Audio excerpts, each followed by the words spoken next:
So it's the things that we don't choose that make us who we are. Like our country, our community, and our family. And we take pride in these things. I've lived in this community my whole life, and most of these people have. I guess they could say we're born in the cracks, you know, and then we fell through.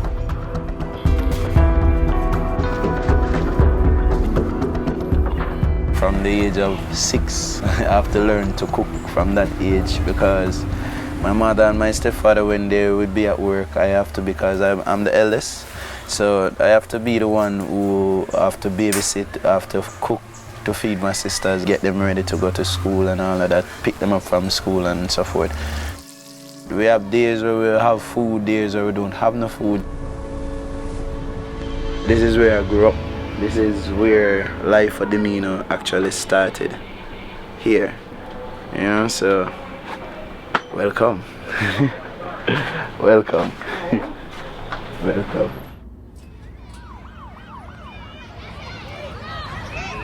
Growing up as a child in a garrison era was not an easy task. From 6, 7, you started to get recruited into certain things, and the gang members, they mold the youngsters from that tender age, so they would teach them certain things like how to walk, how to lock a gun, how to do certain things, probably how to fight, how to take out a magazine. When them start to shape them, by the time them reach like 10, 11, 12, them start to give them the gun now for go do road. And what I mean by do road, meaning go commit crime, either kill people, rob, whatever the case may be. So mother never really want me to become a part of it. She always says she don't want me to end up like a criminal like my father. She always tell me things like, don't come out of the yard, you know, mix up with the wrong company to try to keep us away from getting into trouble. So it was not until I reached about like 16, I started getting into troubles with the other friends. Like what normal teenagers do. We go out and make mischief, you know, do robberies and all of them local, you know. Been like that for a couple of years, right up until about 18. Till one day I come home and out of the blues, my mother just searched me. And searched my bag and find 2 guns in it. She turned to me and said, you know, I wish to God police would have locked you up in Senegal prison.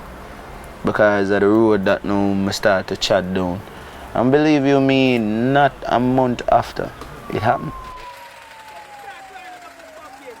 It was right, actually exactly here, right here. So this is a spot where at that time when the police them came from this way, just like this car, and pull up on me and stick me and say, don't move. Then the man will stick me up now, started to search, you know, and then that's when he found the gun and he took it off of me and he said to me, say, what are you doing at this? And then he said to me, say, I'm going to carry me in to arrest me. It is from this point I begin to start to think about everything. It is there, because when I get old, I say my life done now. That's what I said right here, right at this spot here. As I say, at the age of 19, I got sentenced. Sent me to the general penitentiary that's in Kingston. And then that's where I started the 2-year sentence. The first thing I said to myself, so what can I accomplish within 2 years? So I said, right, I'm going to try to go to school, get some subjects.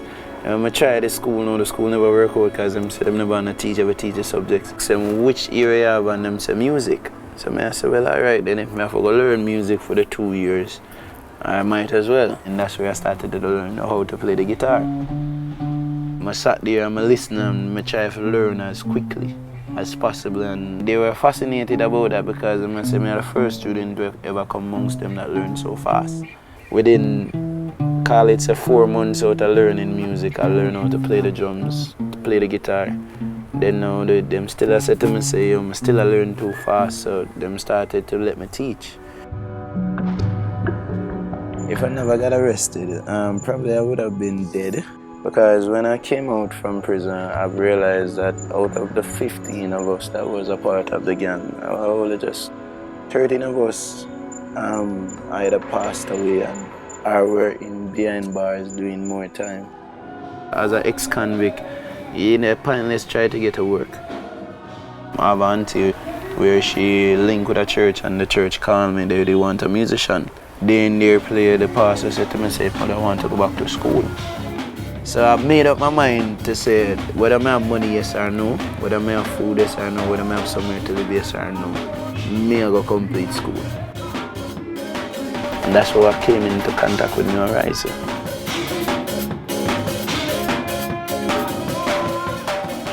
Been a while, sir. Oh, little one.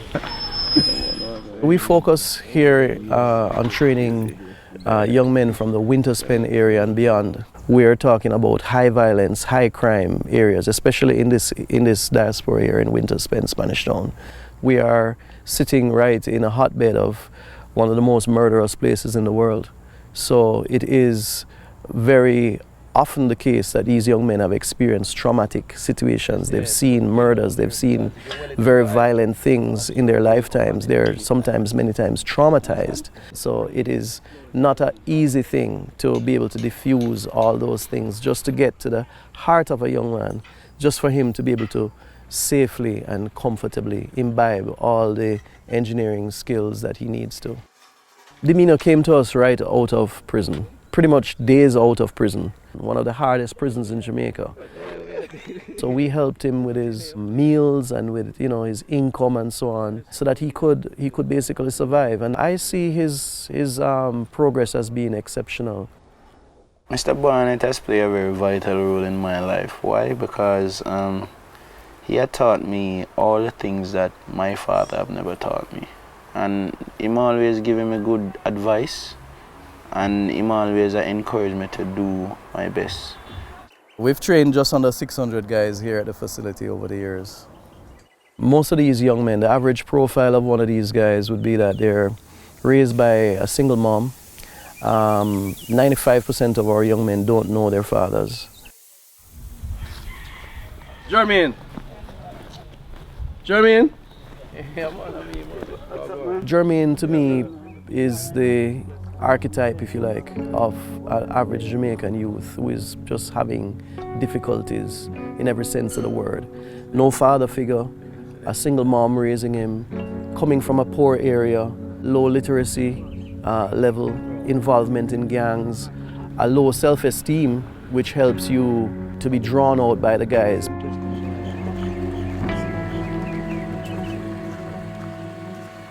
Jermaine came here and met some gang members who joined the course with him. Sadly, he was tempted to join in an activity that was not allowed, namely theft. And for that reason, and for many security reasons, we had to defer his training. And he's still not recovered from that, as far as I see.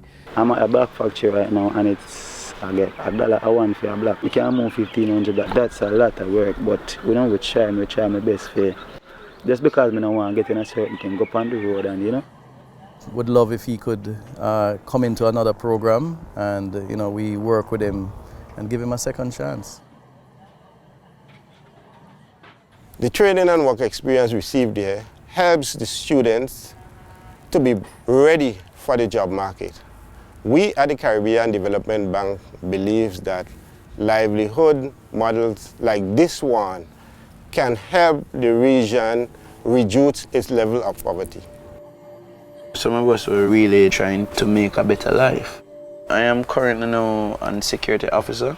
I currently do camera installation, panics, security alarms, all of that security systems for home, school, whichever environment. Now I'm currently on location at a school where I get to interact with students on a day-to-day basis, troubled students who have problems with behavioral issues and so forth.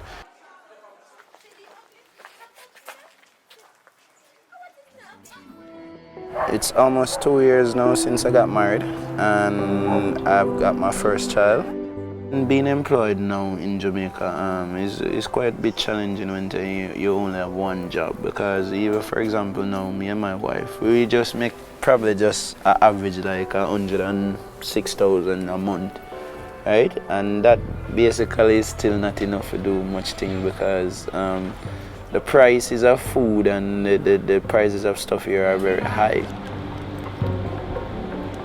The other day I have to take Elijah to the doctor, and I have to spend almost $30,000, and that was like more than half of my monthly salary. We have been considering now to start our own business where we can be able to come up with more ways or to finance our needs. I believe that starting a business now would I be able to give my family a better opportunity at life, a better chance at life. My dream for my son is that I hope him don't fall through the cracks, and I hope him become something that he really wants to become, and I hope him really become more successful than I am in every way, shape and form.